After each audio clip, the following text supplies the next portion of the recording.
வேலுண்டு வினையில்லை. வணக்கம். நான் இன்றைய பதிவில் தனுசு ராசிக்கான குரு பயிற்சி பலன்களை பற்றி கூறுகிறேன். குரு ஒரு முழு சுப கிரகம். வருகிற மே மாதம் 14ஆம் தேதி குரு பகவான் ரிஷப ராசியிலிருந்து விலகி மிதுன ராசிக்கு பெயர்கிறார். சுமார் 1 வருட காலம் அங்குதான் இருப்பார். மனிதனுக்கு நடக்கக்கூடிய கெட்ட சக்திகளை தடுக்கக்கூடிய ஆற்றல் குருவின் பார்வைக்குத்தான் இருக்கிறது.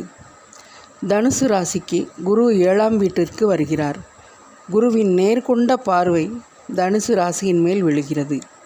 கடவுளே கண்முன் வந்து நின்ற மாதிரியான பலன்கள் தனுசு ராசிக்காரர்களுக்கு கிடைக்கும். குரு தனுசு ராசிபதிக்கு அதிபதி மற்றும் கேந்திர அதிபதி. பொருளாதார மேன்மையை கொடுக்கும். தனுசு ராசிக்கு குருவின் ஸ்தான பலம் நன்றாக இருக்கிறது. மனதில் புது தெம்பும் தைரியமும் சந்தோஷமும் இருக்கும். தனுசு ராசிக்கு லாபஸ்தானமான துலாம் வீட்டை குரு பார்ப்பதினால் தொழில் மற்றும் வேலையில் ஆதாயங்கள் கிடைக்கும். எதிர்பாராத தனவரவு கிடைக்கும். மூத்த சகோதரர் வழியில் ஆதாயம் மற்றும் பணவரவு கிட்டும்.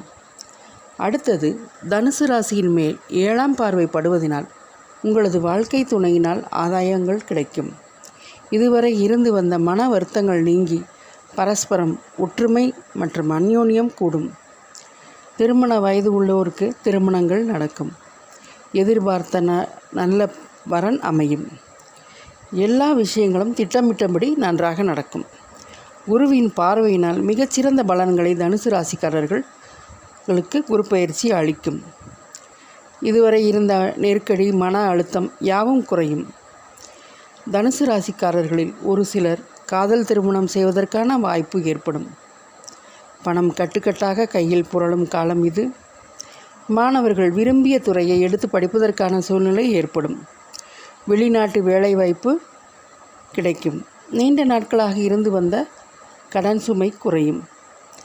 தாயாரின் உடல்நிலையில் கவனம் தேவை. தாயாருக்கும் உங்களுக்கும் கருத்து வேற்றுமை ஏற்படுவதற்கு வாய்ப்புண்டு. 4ஆம் இடத்து சனியினால், 3ஆம் இடத்து ராகுவினால் தேவையற்ற நண்பர்களால் சில பிரச்சனைகளை சந்திக்கக்கூடும். கூடா நட்பு கேடாய் முடியும். அதை பார்த்து நீங்கள் தவிர்த்து கொள்ளுங்கள். சிவபெருமானை வணங்குவதன் மூலம் பல பிரச்சனைகளிலும் அல்லது இன்னல்களிலிருந்தும் நீங்கள் விடுபடலாம்.